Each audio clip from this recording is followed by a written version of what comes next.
Vamos para mais cafezinho e vamos falar de Vale do Silício, técnico-feudalismo, talvez produtividade e a indústria de TI brasileira. Vamos lá? Ontem eu soltei a braba aqui no Blue Sky falando assim, como é engraçado que nos últimos 20 anos eu vi umas 500 vezes a mídia, né, e alguns políticos populistas falaram assim, essa região vai se tornar o Vale do Silício brasileiro. E cara, é engraçado como tu sempre deu com os burros na água. E aí, se você nunca imaginou o que que é dar com burros na água, é quando a pessoa segue em frente. É quando o burro, ele. O animal, o burro, ele segue em frente e ele não aceita ordens, né? Então, eu acho essa expressão muito boa que reflete muito isso, né? Porque assim, nenhum. Eu quero falar sobre isso, né? Sobre assim, essa ideia do tecnofeudalismo de que só existe tecnologia de um lugar, né? E esse lugar chama-se Vale do Silício, esse lugar mágico que eu não sei se eu, cara, eu sempre falo de falar do pensamento mágico, né? Mas o Vale do Silício é uma coisa que destrava o pensamento mágico. E aí, vou tentar resumir o que é o pensamento mágico. O pensamento mágico, e aí eu coloco aqui, ó, nesse livreto aqui que é o The Technological Society. O pensamento mágico está em oposição à operação técnica, né?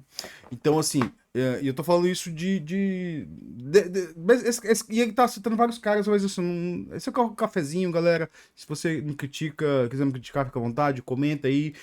Quem dá dislike, comenta também, galera. Não dá um dislike assim, sem dizer assim, porra, esse conteúdo, você é um idiota. Comenta. Valeu. Mas assim, assim esse termo Vale do Silício, ele destrava um negócio que o Elu ele bota como pensamento mágico. O que é o pensamento mágico? É o pensamento. Pronto. Eu já tenho. O pensamento mágico tá exatamente o discurso do coach. Eu vou te dar os códigos do sucesso. Isso é o pensamento mágico. O pensamento de que existe uma palavra, existe uma poção, existe um chá que vai destravar tudo aquilo que você precisa para você conseguir o que você quer. Isso é o pensamento mágico. Tá. E o pensamento mágico está em oposição ao quê? Em oposição à operação técnica, né? Então vamos definir aqui. E aí, se você quer saber mais o que tá sobre isso, e eu quero falar de inovação, tô falando de inovação. Se você quer saber mais sobre isso, tem uma playlist minha chamada Conversas sobre Tecnologia. Eu vou deixar linkado aqui na descrição. Que eu falo muito sobre isso lá, que eu tento destrinchar esse livro aqui, que é um livro muito importante. O que é a operação técnica, né? A gente entende, a operação técnica é entender que para alcançar um objetivo, eu preciso de uma técnica e eu racionalizo sobre essa técnica. Então, por exemplo, eu uso esse exemplo simples, sempre, né? Eu vou usar sobre pescar e eu vou usar sobre construção do Vale do Silício, né? Uh, da pesca, assim, eu quero pescar peixes. E aí eu descubro, não, a minha técnica é, eu tenho um anzol, eu tenho uma isca, e eu jogo a isca, espero tanto tempo, puxo o peixe. Essa é a técnica de pesca, né? E eu penso assim, racionalizo, aí, operação técnica, quando eu entendo qual que é quer dizer, desculpa, essa é a operação técnica, quando eu entendo, né? E também tem o fenômeno técnico quando eu entendo e tento otimizar esse método. Então eu penso lá assim, poxa, eu quero pescar mais. O que eu faço? Quem sabe se eu mudar a isca, quem sabe se eu mudar o método. Então eu entendo o meu processo e eu entendo o meu objetivo. E o que aconteceu com essa de tornar o Vale do Silício brasileiro? Isso sempre acontece quando sempre quando se fala isso, é sempre o mesmo contexto, né? Uma indústria qualquer que aparentemente trabalha com tecnologia está se instalando ali num lugar em busca de menos impostos, né? E a prefeitura vai lá, faz essa publicidade. Não, é o Vale do Silício brasileiro. E pronto, acabou, né? Mas ele esquece de quê? De olhar para a operação técnica, entender como o Vale do Silício se tornou e tentar, quem sabe, copiar. Quem sabe adaptar aquele fenômeno aqui, entender aquele fenômeno, compreender aquele fenômeno e adaptar aqui. E isso não se dá só no âmbito de, tipo, vou dar menos impostos para empresas que. Isso acontece, assim, tipo. Uh, isso funciona, é isso que aconteceu no Vale do Silício, né? O Vale do Silício, assim, eu não sou estudioso do assunto, eu vi que tem vários papers sobre o assunto, sobre como aquilo estou no Vale do Silício.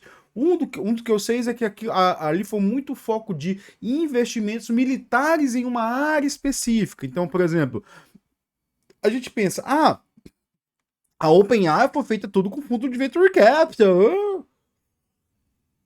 Só que assim, é tão falho isso, é tão falho que se você olhar qual foi o primeiro estudo, talvez hoje a OpenAI esteja baseada em fundos de venture capital, dinheiro, o que eu duvido muito, deve ter dinheiro governamental lá que isso não é divulgado, né?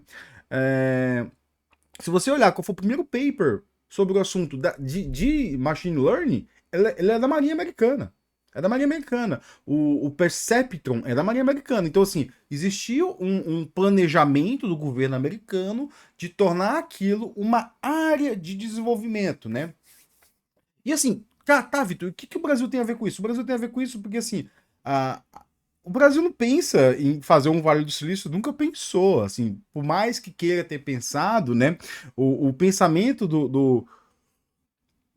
por exemplo, eu vim para Campinas, eu moro em Campinas, porque em algum momento assim, eu vi, a diretora do colégio viu, meu pai viu alguma entrevista e falou assim: olha, Campinas vai ser o Vale do Silício brasileiro. Porque ali eu fiz vestibular um pouquinho antes da crise das .coms, né? Então, um pouquinho antes, foi durante da crise das .com, eu não lembro, me lembro ao certo, mas assim, eu lembro que se você ligasse a TV, tava falando de empresas de TI, não sei o que, blá blá, que é o futuro, internet é o futuro.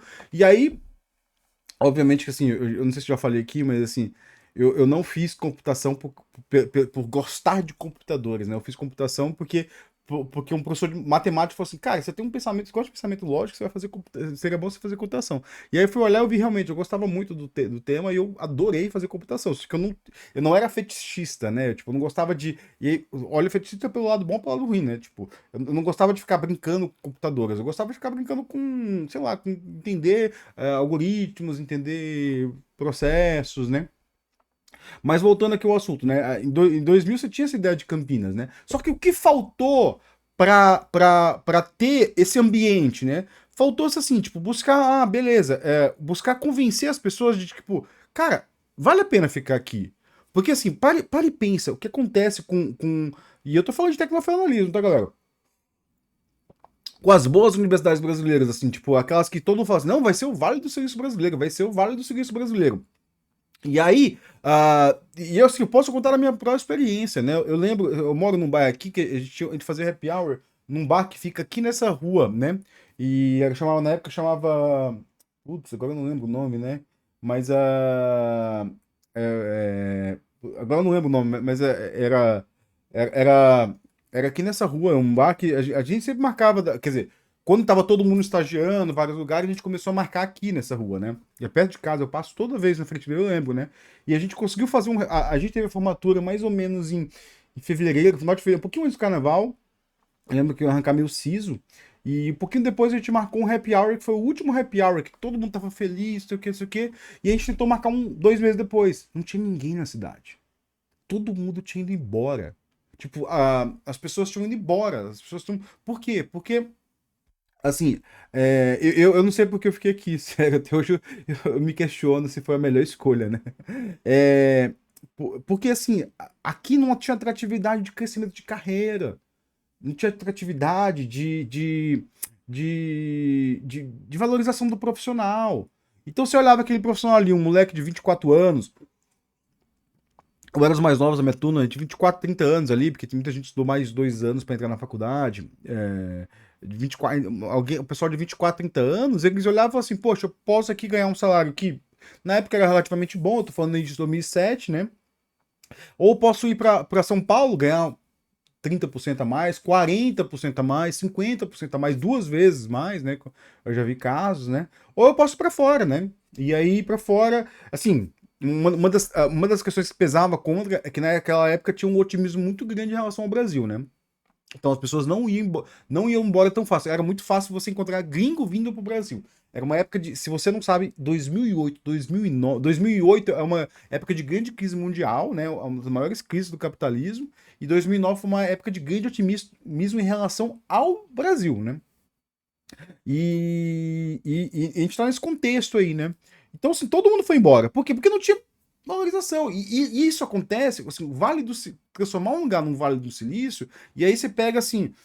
Eu conheço algumas pessoas que trabalham nessas grandes empresas, essas big techs, e você vê pessoas lá com alto nível de senioridade. Eu não tô falando alto nível de senioridade técnica, não. Porque aqui no Brasil, a gente fala a gente fala do sênior de 2 anos no Brasil, porque não existe sênior de 20 anos no Brasil. É raro, raro, raríssimo ter um sênior de 20 anos no Brasil, né? E quando você tem um sênior de 20 anos, é um cara que ficou estagnado na carreira, que tá reclamando ali porque não cresce, porque ele viu um amigo dele que virou gerente de projetos ganhar 2 vezes mais que ele, né? Então a gente vê o quê? Porque aí, assim, por que eu tô falando em tecnofeudalismo? Continuo falando, assim. O Brasil mesmo encarna o tecnofeudalismo ao ponto das empresas de TI não se colocarem no ponto de inovação. E ponto de inovação, eu tô dizendo assim, as empresas não querem inovar. E quando as empresas inovam, elas são xingadas por todas. Vê aí a empresa a Magalu que tentou fazer um cloud. Quantas pessoas foram falar, mas não pode fazer, não sei o quê, é incapaz. Isso aí é síndrome do vira-lata. Achar que o brasileiro não vai conseguir fazer. Até parece que nunca vi um redneck americano, né? Tinha um documentário que eu vi, era sobre vinho, né? Que o cara falava assim, né? Era chama Soul Grapes, né? O cara, ele era um cara do Sudeste Asiático ali, que ele entendia muito de vinho, ele veio pro Vale pra Califórnia e começou a vender vinhos muito caros ali. Que ele fazia? Ele chegava num leilão de vinho, dava um lance e depois todo mundo sabia que, olha, ele comprou uma grande quantidade daquele vinho. Ele vendia, né? Ele revendia. Então, que pessoa, eu revendia pro pessoal do Vale do Silício, né? Aí quando eu vacilo dele foi quando ele deu um leilão numa garrafa de vinho que era do Thomas Jefferson, né? Que era assim, era da colheita pessoal do Thomas Jefferson. E aí um colecionador olhou assim e falou assim: eu conheço todas as garrafas dessas, elas são numeradas, eu sei o número delas, eu sei quem que é o dono delas. E ele rastreou, tipo, ó, ele comprou uma e vendeu, sei lá, 10. Opa, ele falsificou aqui, né? Então, e aí tem uma hora no documentário que ele fala assim, né? É um bando de redneck. Redneck, assim, a gente pode traduzir num termo mais chulo, pra caipira, pra caboclo. Na minha época que eu morava no Nordeste, eu sou do nordestino, né? A gente não falava caipira, a gente falava caboclo, né? Um caboclo do interior, né? Tipo, e é o termo mais chulo. E ele fala assim, tipo, aqueles ricos do Vale do Silício é um bando de redneck, né? Então, assim, a gente tem essa ideia, a gente tem esse pensamento mágico, né? De que, tipo, lá são pessoas iluminadas, são pessoas que são melhores do que a gente, que aí chega num pensamento eugenista, que é muito comum. Assim, a gente ouve direto, assim, você pode pressionar alguém que tava, não, porque o Brasil não é na Europa, o Brasil não é não sei o quê. Fala assim, não, mas a gente pode aplicar as mesmas técnicas, as mesmas políticas que foram feitas lá, que vão ter o mesmo efeito. Não, mas é que o Brasil não é Europa. Aí foi por quê? Porque nosso povo não é igual. Se você apertar o pino ali, você vai ver que vai chegar no pensamento eugenista. Não, porque tem que substituir o povo, trazer gente de fora, que aí esse país vai dar certo. Você e o Adolfinho lá na Alemanha de 1930 concordo assim, e o Elon também, o Elon pensa nisso, né? 6-3 aí tão, assim, não tô querendo chamar você daquilo, mas caso você não saiba, você está alinhado ideologicamente com um pensamento eugenista, né? Então, assim, o Vale do Silício, e aí eu tava pensando também em falar sobre produtividade, né? Mas acabou que eu acho que eu fico pensando muito assim, a gente nunca vai ter um Vale do Silício se você não. Porque Vale do Silício não é apenas chamar empresas, né? É criar um ecossistema de que as pessoas aprendam. Existem boas universidades. Stanford, deixa eu até olhar onde é que tá Stanford aqui, botar no Maps aqui. Porque assim, as pessoas vão para a universidade. Eu lembro que quando um amigo meu foi para Motorola em 2006, assim que comecei a trabalhar, ele tirou o Universidade de Stanford. Ele tirou uma foto em Stanford, porque era um grande. Tu fala assim, nossa, Universidade de Stanford, né? Califórnia. Stanford fica na Califórnia. Então, assim, bem no centro de São José, na Califórnia, na Baía de São Francisco, né? Então, assim, Você não cria um Vale do Silício sem criar ambientes agradáveis. E esse ambiente agradável, eles começam com o quê? Bom lugar para morar, cidades confortáveis, cidades com boa qualidade de vida. Que o brasileiro nunca pensa nisso. O brasileiro, vou fazer o Vale do Silício, vou fazer o quê? Criar um puta condomínio fechado, dá isenção fiscal para as empresas lá, que o condomínio fica para uma outra empresa. Aí você trabalha nesse condomínio, eu já trabalhei em condomínio assim, tipo, é horrível. É horrível por quê? Chega lá, você demora 2 horas para entrar no condomínio. Porque, é um condomínio fechado, longe da cidade, e só entra com os carros e aí, tipo, é sério. Eu chegava no trabalho 9 da manhã. Por quê? Porque se eu chegasse às 8, eu tinha que sair 7 de casa. Porque eu ia chegar às 7h30 e aí eu ia conseguir parar o carro 7 horas, 8 horas, né?